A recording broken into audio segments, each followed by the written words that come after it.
Hola, ¿qué tal? Me da mucho gusto saludarles de nuevo. Este es uno de los últimos videos de las unidades 2 y 3 que vamos a subir a la plataforma en función de la clase videograbada del sábado 5 de octubre. El día de hoy me gustaría compartirles una serie de temas que, si bien es cierto, no se encuentran directamente previstos en el temario inherente a esta materia, sí considero que son trascendentales para que ustedes puedan llegar a comprender de mejor manera todo el desarrollo de lo que es un juicio oral familiar. Y no me refiero solamente a la parte técnica del juicio oral, es decir, no me refiero a las alegaciones, a la argumentación, a la videograbación y a todas estas cuestiones que meramente constituyen una audiencia, sino me refiero a todo el procedimiento y las múltiples y tan variadas circunstancias que se pueden llegar a inmiscuir en un procedimiento judicial. El día de hoy me di a la tarea de verificar algunas de esas circunstancias extrañas o poco comunes que nos llegan a pasar en los juicios orales familiares, entendiendo, repito, juicio oral como el juicio ordinario, como todo el sumario y no solamente en las audiencias. Uno de los primeros temas que voy a abordar es el tratamiento de adicciones. En este sentido, conviene señalar que es muy frecuente que cuando una familia tiene un problema, en este problema se vean involucrados una serie de factores. A menudo hay elementos de violencia, a menudo hay infidelidades, a menudo hay separaciones familiares o intervenciones familiares en lo que es el núcleo. Hay una serie de circunstancias, que pueden ser, si no generadores, sí detonantes de otra serie de problemas. Establecido esto, les quiero hablar del tratamiento de las adicciones porque nos sucede más a menudo de lo que quisiéramos que en una sola familia se dan varios consumos problemáticos de sustancias. Entiéndase el consumo problemático de sustancias como aquel abuso de una sustancia que no necesariamente tiene que ser ilegal, pero que al final del día resulta ser psicoactiva y que genera un cambio o una adaptación en la conducta reiterada de una persona. En este escenario les contaré de un caso en el que a mí me generó un cambio de paradigma, de cómo se maneja este tratamiento de adicciones. Teníamos un asunto en donde vienen papá y mamá con un hijo de 15 años y dos pequeños de 8 o 9 años. Empezó como cualquier asunto, a través de una demanda que pedía todo lo que viene siendo un combo, por así decirlo, ¿no? Divorcio, liquidación de la sociedad conyugal, guarda y custodia, pensión y convivencias. Lo más común o lo más regular que nosotros vemos como tribunales. Se da la contestación, posteriormente se da el emplazamiento y tiempo después se fija la audiencia preliminar, luego de que se da contestación a la reconvención, etcétera, ¿no? Entonces, como ustedes verán más adelante en esta maestría, cuando les toque abordar específicamente el tema de audiencia preliminar, pues la audiencia preliminar, como ya se los había yo adelantado, tiene 2 etapas. En la primera etapa, las partes materiales debidamente asistidas de sus abogados entran a hablar con la persona secretaria judicial y pues en esta audiencia la primera etapa se caracteriza por tener como elemento fundamental el cruce de información. Y a través de este cruce de información, ¿qué es lo que se hace? Pues no hay más que dejar hablar a las personas. A menudo vienen con ganas de sentirse escuchadas, ¿no?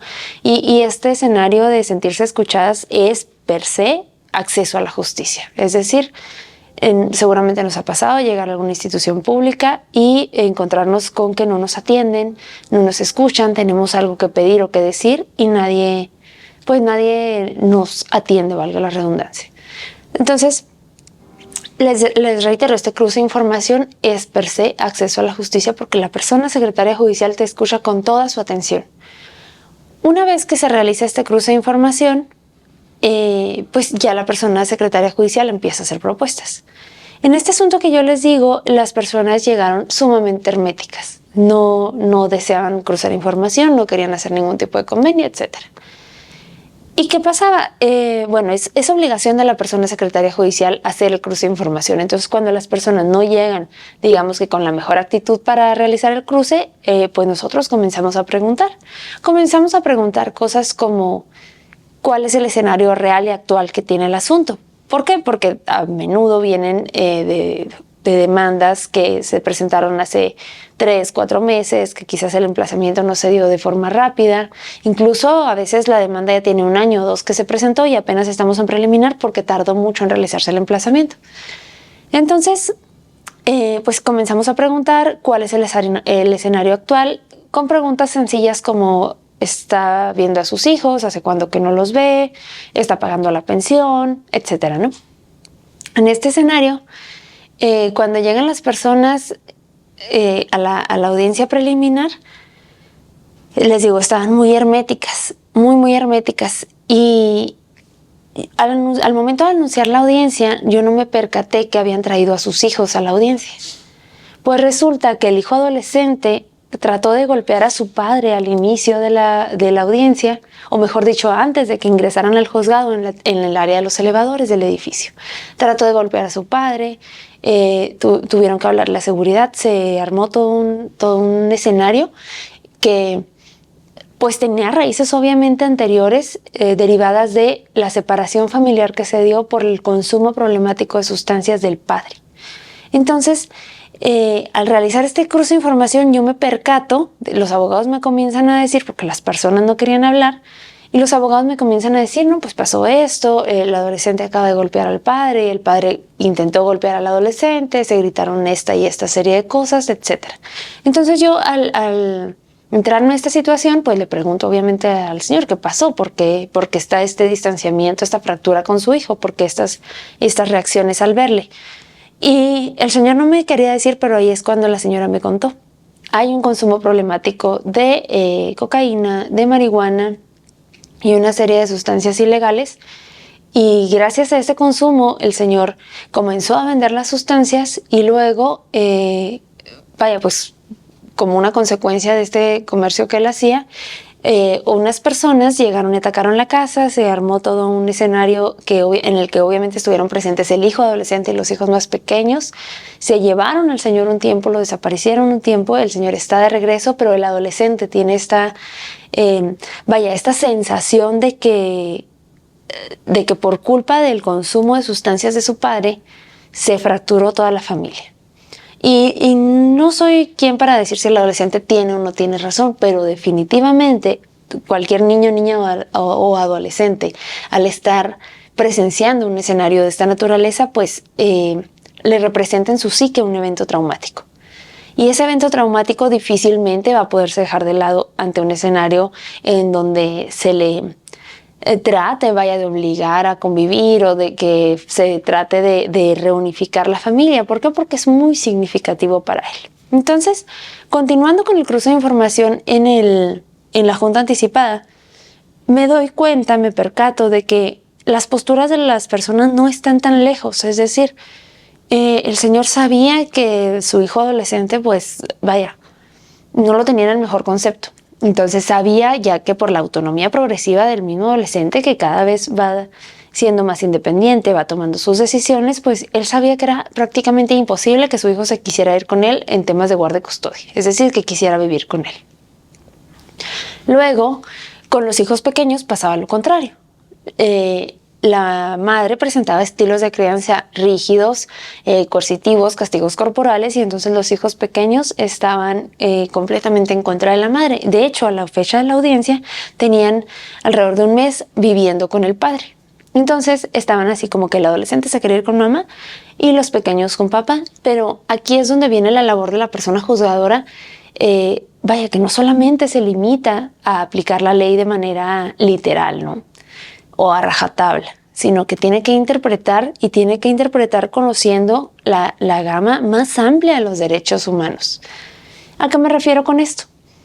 En este asunto que les digo se ven inmiscuidos temas demasiado variados, como les reitero, consumo problemático de sustancias, situaciones de riesgo donde estuvieron los niños por causas posiblemente atribuibles a un padre. Se ve vulnerado también el derecho a la salud en su vertiente psicológica. Se ve evidenciado que hay temas de perspectiva de género que tenemos que prevenir, pero también hay temas de crianza, de perspectiva de infancia y de interés superior.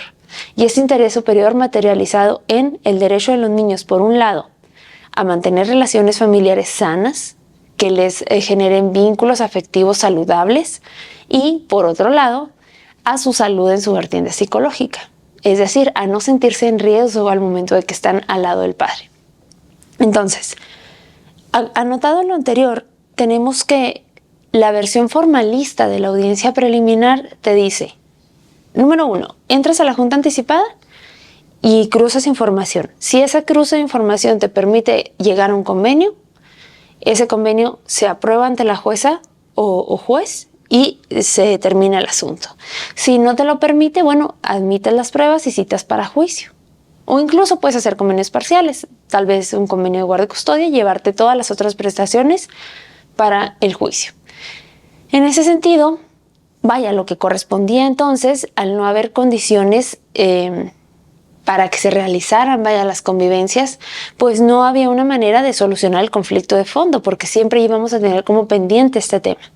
Luego, estos conflictos que la familia tuvo generaron también en los padres resentimientos cruzados, y entonces tampoco estaban en la mejor disposición de llegar a un convenio, a pesar de que realmente sabían que el padre quería a los niños pequeños bajo su custodia y la madre quería al adolescente, y realmente en temas de ingresos lo que ellos pretendían era que cada quien pues hiciera cargo de los alimentos de los hijos que tenían a su cargo.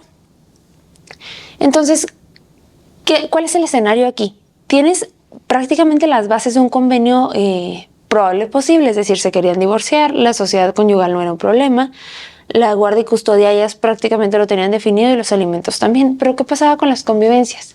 Las convivencias era evidente que si nosotros hacíamos un convenio en donde se previera un horario establecido, no sé, sábados de 6 a 10, pues no se iba a cumplir. Y no se iba a cumplir no tanto por el escenario en el que pudieran incurrir los padres, sino que no se iba a cumplir por el hecho de que el adolescente y los niños no querían convivir con el otro padre o con la madre en su caso.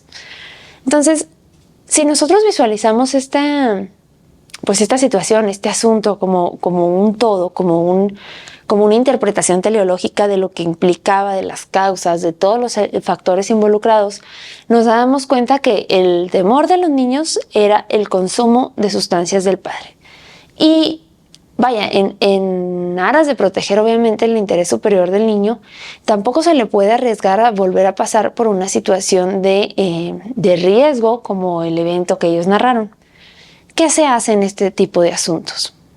¿Cómo podemos las autoridades realmente, como les decía en los videos anteriores, ir más allá, ir al fondo del problema y contribuir a que la solución se resuelva de raíz? Para eso, nosotros aquí en el Tribunal Superior de Justicia del Estado de Chihuahua, pues tenemos una gran herramienta que es el Tribunal para el Tratamiento de Adicciones. Este Tribunal para Tratamiento de Adicciones concretamente fue creado para temas de materia penal, en donde, vaya, sin ser experta en la materia, sin dedicarme a penal, pues es una especie de suspensión condicional del proceso siempre y cuando estés bajo tratamiento para tus adicciones. En palabras muy, muy simples, y por ahí les voy a dejar un video al respecto para que lo entiendan un poco mejor de cómo funciona. Pero, ¿cómo lo podemos aplicar a la materia familiar este tipo de escenarios?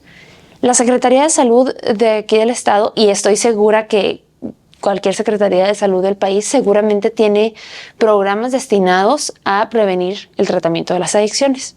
En este sentido, en Chihuahua hay un programa que específicamente se dedica a dar seguimiento a las personas que tienen este tema de suspensión condicional del proceso y que les hace exámenes semanales de su consumo de sustancias. También les da apoyo psicológico, apoyo psiquiátrico, les enseñan artes, oficios, etc.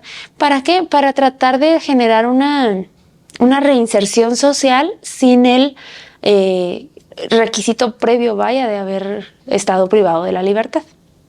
Es decir, es una especie de pues apoyo que las personas que se encuentran en una situación similar encuentran para salir adelante siempre y cuando se vea primada su voluntad.